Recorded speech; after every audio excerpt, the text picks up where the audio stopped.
إذن السلام عليكم ورحمة الله تعالى وبركاته أيها التلاميذ الأعزاء، مرحبا بكم مرة أخرى على قناة الأستاذ عادل الصفصافي للفيزياء والكيمياء مع درس جديد فيما يخص السنة الثالثة إعدادي مسلك الدولي. إذن بالنسبة للدروس السابقة إذن ستجدون الرابط أسفل ما يتعلق بالدرس المقاومة الكهربائية قانون أوم بالعربية والفرنسية. إذن وضعت الرابط في الأسفل.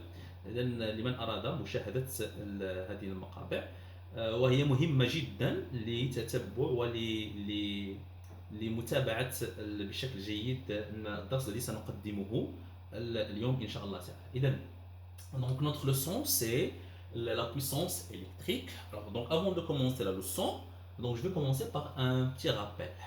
Un petit rappel donc c'est pas le rappel qu'on a fait dans la première partie de la leçon de la résistance électrique et la loi d'Ohm. Alors seulement un petit rappel de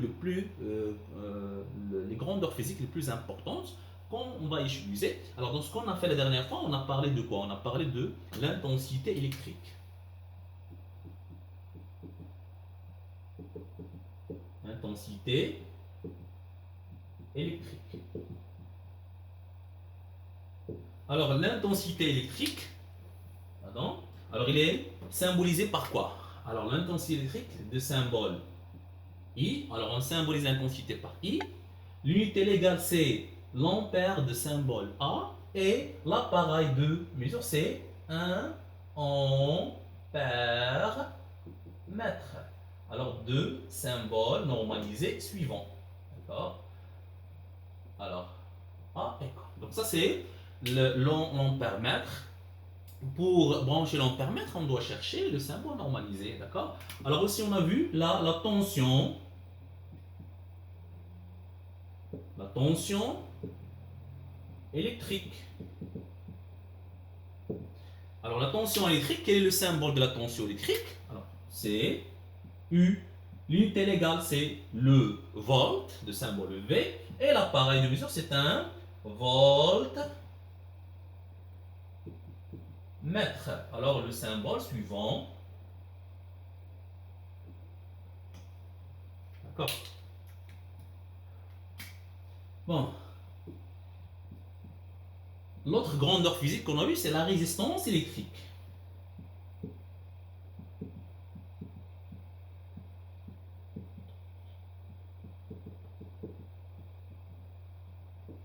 Alors la résistance électrique, quel est le symbole normalisé de la résistance? Le symbole, pardon, de la résistance, c'est-à-dire donc on note la résistance par la lettre R.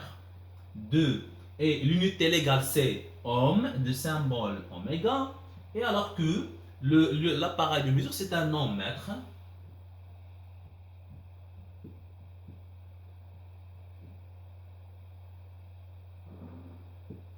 Alors en mètre. Et deux symboles suivants oméga. D'accord? Voilà. Alors ça c'est les notions, bien les grandeurs physiques. D'accord? Donc le plus important. Et on est obligé de faire ce rappel donc avant de commencer. Très bien. Alors maintenant on va commencer notre leçon concernant la puissance électrique. On va commencer par donc cette petite expérience. Alors en réalisant les deux montages suivants. Alors le premier montage, on a un générateur, on a un interrupteur, des fils de connexion et on a une lampe. Alors donc cette lampe porte les indications suivantes, d'accord? Alors donc l'indication, la première c'est 12 V, c'est quoi? C'est le volt. Alors on a ici 5 W. Alors on va voir quelle est la signification de cette indication.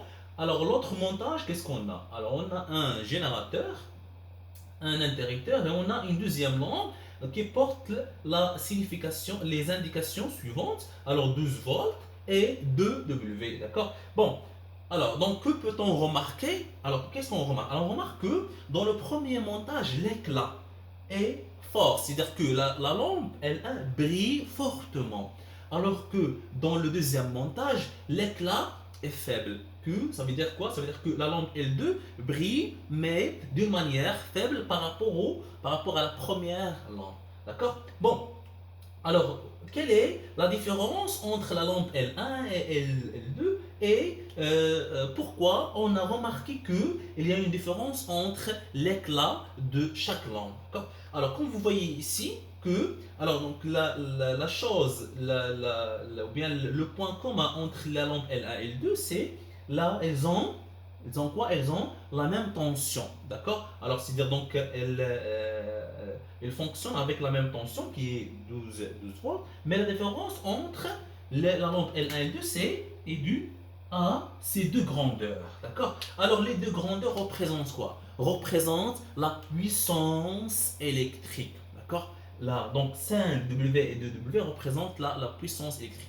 Bon, c'est quoi la puissance? La puissance électrique représente quoi? Représente la performance d'un appareil électrique. C'est-à-dire cet appareil est plus performant que celui-ci, ou bien, d'accord, donc est plus puissant que celui-ci. Alors là, la puissance électrique, c'est une grandeur physique qui représente la performance d'un appareil, soit en éclairage, par exemple les lampes, ou bien en chauffage, d'accord, par exemple le fer à repasser, d'accord, ou bien de n'importe quel appareil. Bon, alors, donc qu'est-ce qu'on a dit?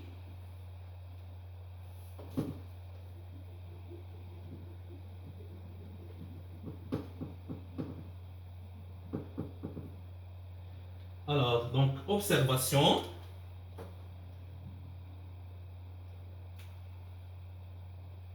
Alors, on peut dire interprétation.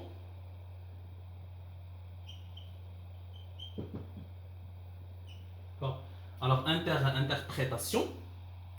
Bon, alors, donc, l'interprétation, qu'est-ce qu'on va dire? On va dire que la puissance électrique,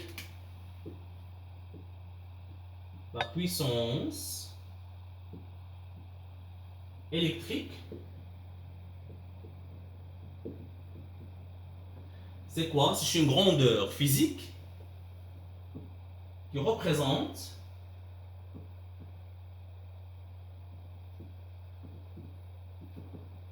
une grandeur physique qui représente quoi? Représente la performance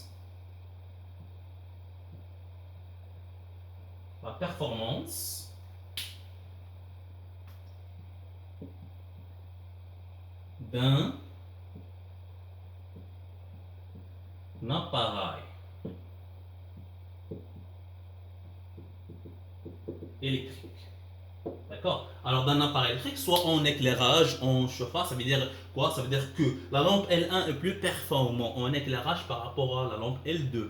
D'accord? Donc, d'autres appareils, donc c'est plus puissant par rapport à celle-ci. D'accord? Donc, en raison que la puissance électrique, d'accord, donc dans cet appareil est plus grande par rapport à la puissance électrique dans l'autre. Bon, alors chaque grandeur physique est caractérisée par, d'accord, donc un symbole, unité légale et un appareil de mesure. Alors pour l'appareil de mesure, donc on ne peut pas mesurer directement la puissance électrique à travers deux méthodes qu'on va voir après. Alors juste on va s'intéresser à définir quelle est l'unité légale et quelle est le symbole de la puissance électrique. D'accord? Alors, le symbole,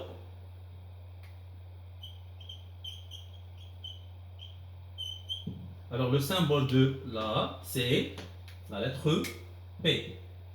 Alors, on symbolise la puissance par la lettre P et l'unité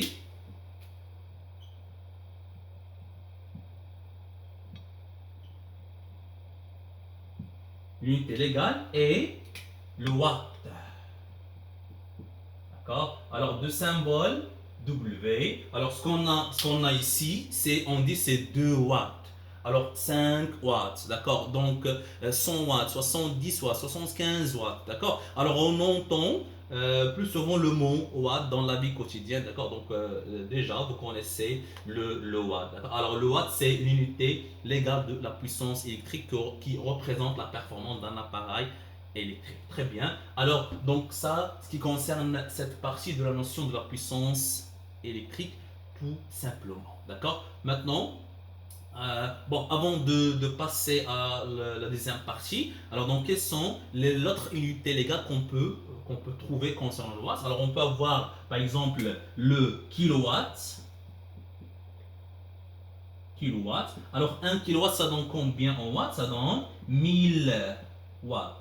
C'est-à-dire 10 à la puissance 3 watts. Parfois on trouve 1 mégawatt, c'est 10 à la puissance 6 watts, c'est 1 million. D'accord? Alors on trouve 1 gigawatt,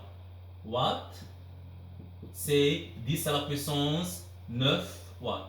Et parfois on peut utiliser même 1 terawatt. Le terawatt, c'est 10 à la puissance 12 watts. D'accord? Donc ça, c'est dans les stations de reproduction de l'énergie électrique. D'accord? Donc soit les stations nucléaires, d'accord? Ou bien les stations hydrauliques.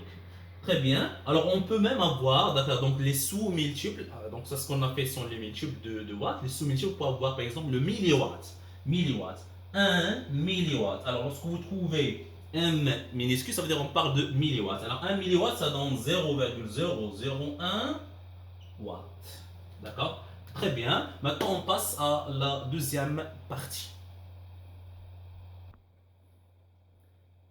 Bon, alors on passe maintenant à la deuxième partie, c'est concernant les caractéristiques nominales d'un appareil électrique. D'accord? Alors, c'est quoi les caractéristiques d'un nominal? Par exemple, lorsque vous allez acheter un appareil électrique, alors, donc, automatiquement, lorsque vous allez chercher sur une plaque qui se trouve toujours sur cet appareil, alors on trouve toujours ce qu'on appelle les caractéristiques nominales. Alors, quelles sont ces caractéristiques nominales? Alors, on trouve toujours trois caractéristiques. Le plus connu, ce sont la tension électrique nominale, la puissance électrique nominale et l'intensité électrique nominale. Et parfois, on trouve la fréquence en Hertz, par exemple 50 Hertz, par exemple. D'accord? Bon, alors, donc c'est quoi ces caractéristiques nominales et quelle est l'importance, d'accord, de savoir ces caractéristiques et son utilité, d'accord, donc concernant l'utilisation. Bon, je vais commencer par la tension électrique nominale. Alors, quelle est la définition? Alors, j'ai écrit la définition pour gagner du temps. Alors, donc la tension, c'est toujours en volts. Mais pourquoi on a dit nominale? D'accord? Donc, car c'est la tension qui est donnée par le fabricant. La personne qui a fabriqué cet appareil, donc automatiquement, il a écrit sur cet appareil que cet appareil fonctionne avec la tension suivante, par exemple 220 volts, ou bien il fonctionne avec 12 volts, ou bien il fonctionne avec par exemple 4,5 volts. D'accord? Alors c'est la tension sur laquelle l'appareil fonctionne normalement. C'est-à-dire, lorsque vous allez trouver sur un appareil, vous avez un appareil, par exemple, appareil. Alors c'est un appareil électrique. D'accord? Alors vous allez trouver sur cet appareil 220 volts. D'accord? Donc ça c'est concernant la tension. Alors donc vous allez trouver 220 volts, vous allez trouver juste à côté la puissance nominale et parfois vous allez trouver même l'intensité. Alors je vais commencer juste pour la tension.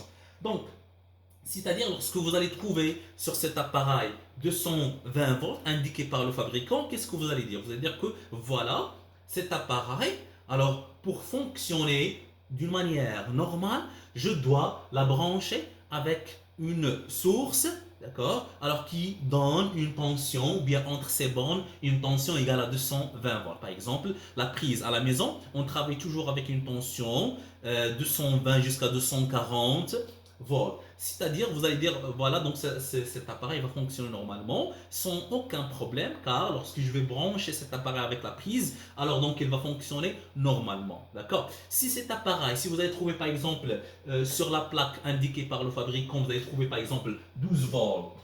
D'accord? Alors est-ce que vous allez brancher cet appareil avec la prise? Automatiquement, non.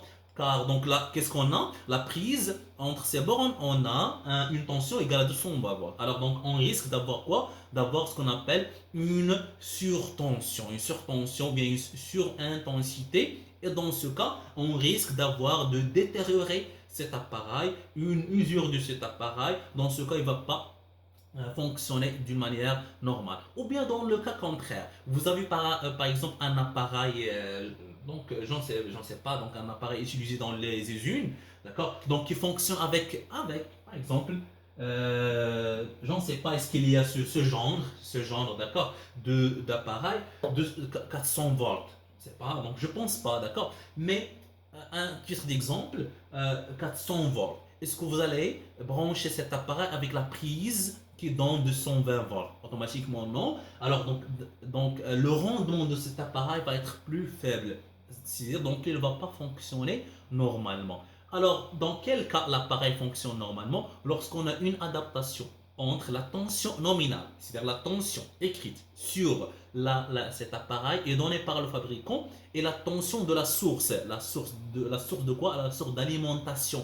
Par exemple, la prise. D'accord? Alors, lorsqu'on a une adaptation, c'est la tension est égale ou bien au moins presque égale. Dans ce cas, l'appareil fonctionne d'une manière normale. Et ça, l'utilité ou bien l'importance de savoir la tension nominale, c'est d'avoir un fonctionnement normal de cet appareil et une adaptation entre l'appareil et la source d'alimentation. Très bien. Alors ça, c'est concernant la tension électrique nominale. D'accord. Donc maintenant, la puissance électrique nominale. Toujours, à côté de l'appareil, on trouve, par exemple, 75 watts. Cet appareil fonctionne avec le 220 volts, la tension, et 75 watts. Qu'est-ce que vous allez dire? Vous allez dire que, alors 75 volts, comment on appelle? On appelle cette indication, c'est la puissance électrique nominale. Aussi donnée par le fabricant qui a fabriqué cet appareil. Vous allez dire, voilà. Alors, dans quel cas cet appareil fonctionne normalement? Regardez, c'est la puissance consommée par l'appareil lorsque la tension entre ces bornes est égale à la tension nominale. C'est-à-dire, lorsqu'on va brancher ou bien faire fonctionner cet appareil avec la tension qui est égale à sa tension nominale, qui est dans ce cas de 120 volts, qu'est-ce qu'il va faire cet appareil? Il va consommer, une puissance égale à sa puissance nominale qui est égale à, dans ce cas, 75 watts par exemple, d'accord? Et dans ce cas, l'appareil fonctionne d'une manière normale. C'est-à-dire, dans ce cas, alors, si on donne, d'accord, si cet appareil, si on la branche avec une prise, d'accord, avec une prise ou bien un générateur qui a une tension égale à 200, égale à 12 volts par exemple, alors dans ce cas, donc là, cet appareil ne va pas fonctionner d'une manière normale, d'accord, et dans ce cas, qu'est-ce qu'on va, on risque d'avoir un problème. C'est quoi? C'est que là, cet appareil ne va pas donner un bon rendement, d'accord. Alors, c'est-à-dire donc le 220 volts et une tension plus grande par rapport à la tension d'alimentation, et le rendement ça sera plus faible car c'est pas la même tension, et l'appareil va consommer une puissance inférieure à 75 watts, d'accord. Et si on donne, si supposons que, pardon, exemple, d'accord, donc à titre d'exemple, 400 volts. Alors donc si on fonctionne par exemple, ou bien on branche cet appareil avec une prise qui entre ces bornes, une tension égale à 420 volts, alors dans ce cas, on risque d'avoir comment? On risque d'avoir une surtension. Et c'est-à-dire, dans ce cas, là, cet appareil ne va pas fonctionner de manière normale et on risque d'avoir une détérioration de cet appareil. D'accord? Car on a donné quoi? On a donné une tension qui est plus grande par rapport à sa tension nominale. Et dans ce cas, il va consommer une puissance plus grande par rapport à sa puissance nominale, et on risque d'avoir donc une usure de cet appareil, il ne va pas fonctionner. Et d'accord, donc on n'a pas une adaptation. Alors, dans quel cas on aura une adaptation? C'est lorsqu'on a la tension de la source d'alimentation égale à la tension, d'accord, de nominal de l'appareil. Et dans ce cas, l'appareil va fonctionner normalement. Alors l'appareil fonctionne normalement. Alors, dans ce cas seulement, d'accord, car c'est la tension de quoi? C'est la tension de la source. D'accord? Alors, ça, c'est la source d'alimentation. Par exemple, la prise ou bien un générateur. Alors, dans ce cas, il va consommer la puissance égale à 75 watts et il va fonctionner normalement. Dans ce cas, il ne va pas fonctionner normalement car il a une sous-tension, d'accord? Et l'appareil ne va pas donner un bon rendement. Dans ce cas, on a une surtension et on risque d'avoir une détérioration de cet appareil.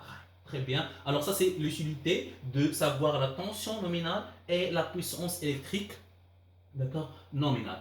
Alors, donc, pour l'intensité, alors, donc, rarement qu'on trouve l'intensité, mais si vous allez trouver l'intensité juste à côté, par exemple, alors on peut trouver juste à côté de cet appareil, même l'intensité, d'accord, alors l'intensité indiquée en ampères, d'accord.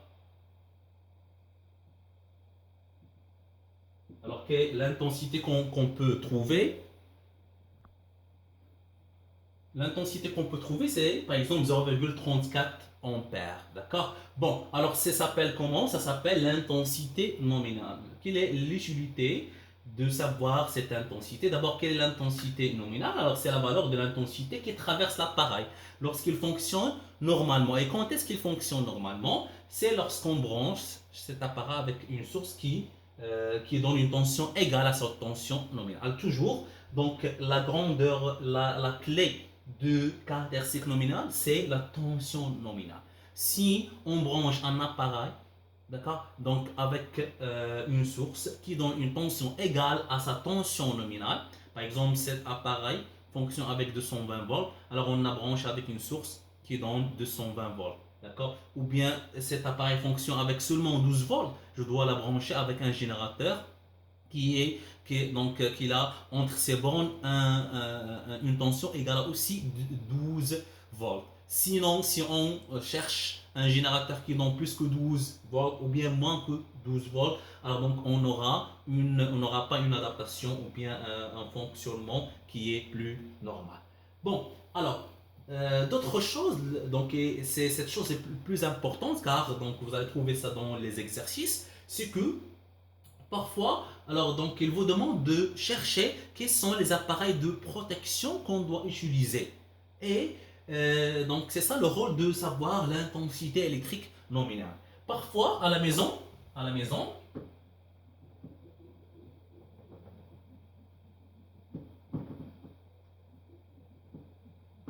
alors parfois à la maison, si on a plusieurs appareils qui fonctionnent en même temps, donc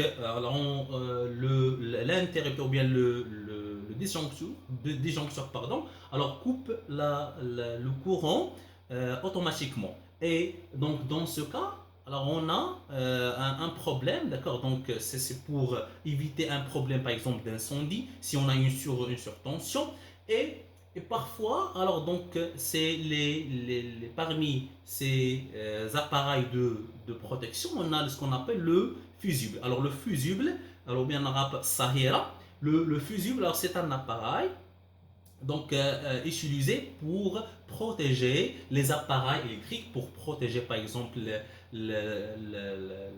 donc la télévision, pour protéger par exemple les machines à laver, donc je ne sais pas, les appareils électriques que vous avez dans la maison. Et pour chaque prise, alors on a ce qu'on appelle une fusible qui est branchée avec la prise pour éviter ce problème. Alors le fusible, alors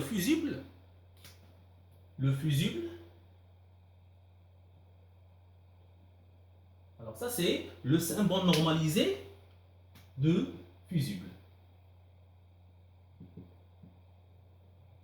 D'accord? Alors ça c'est le symbole normalisé de le fusible qu'on a utilisé. Il faut faire attention. Alors donc c'est un fusible, c'est pas une résistance électrique. Ça c'est le symbole de la résistance électrique. D'accord? Et ça c'est quoi? Ça c'est le fusible. D'accord? Ça, c'est le fusible. Et ça, c'est la résistance électrique. Bon, alors, donc, le fusible, c'est un appareil ou bien c'est un composant électrique qu'on trouve toujours à la maison parmi les composants plus importants comme le disjoncteur par exemple, comme le compteur, d'accord. Alors on trouve le fusible qui sert à protéger ces appareils. Et sur le fusible, on trouve une intensité. Chaque fusible fonctionne avec une intensité qui s'appelle l'intensité nominale. Alors supposons on a une prise, ça c'est la prise, d'accord. Très bien. Et on a un appareil.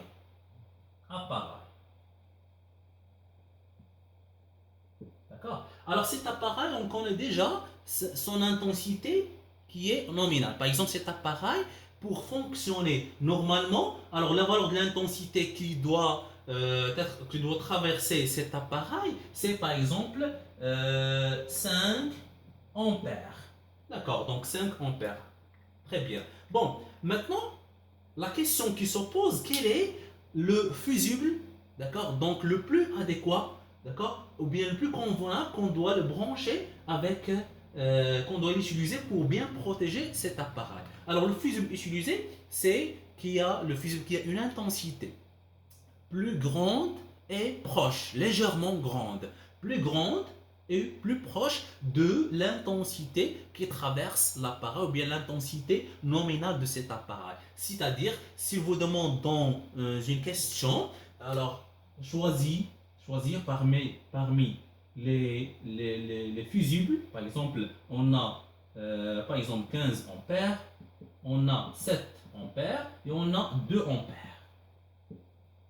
D'accord. Alors, ce sont trois fusibles qu'on doit choisir parmi ces fusibles. D'accord. Alors, donc, ça, c'est l'appareil est branché avec la prise. D'accord. Ça, c'est la prise. D'accord. Alors, maintenant, l'appareil fonctionne d'accord. Donc, ou bien l'intensité qui traverse cet appareil pour fonctionner d'une manière normale est 5 ampères. Alors, quel est le fusible utilisé? Alors, le fusible utilisé, on doit choisir un fusible qui a une intensité plus grande, d'accord, ou plus proche. Alors, quel est le fusible utilisé? C'est le fusible qui a une intensité égale à 7 ampères, d'accord. Alors, ça, c'est le fusible le plus adéquat. 15 ampères, c'est plus grand. Et dans ce cas, il ne va pas protéger l'appareil. 2 ampères, c'est très très petit. D'accord. Et dans ce cas, il ne va pas protéger cet appareil. D'accord. Bon, très bien. Alors ça, c'est concernant l'utilité ou bien l'importance de savoir les caractéristiques nominales des appareils électriques. Très bien. Alors donc, on a terminé cette partie et on passe à la deuxième partie dans l'autre vidéo. Donc, bien dans la deuxième partie, on va intéresser à chercher quelle est la relation entre la puissance et la tension électrique et l'intensité électrique. Et on va parler d'autre chose, le plus importante aussi, donc que vous pouvez trouver dans les examens ou bien dans le contrôle.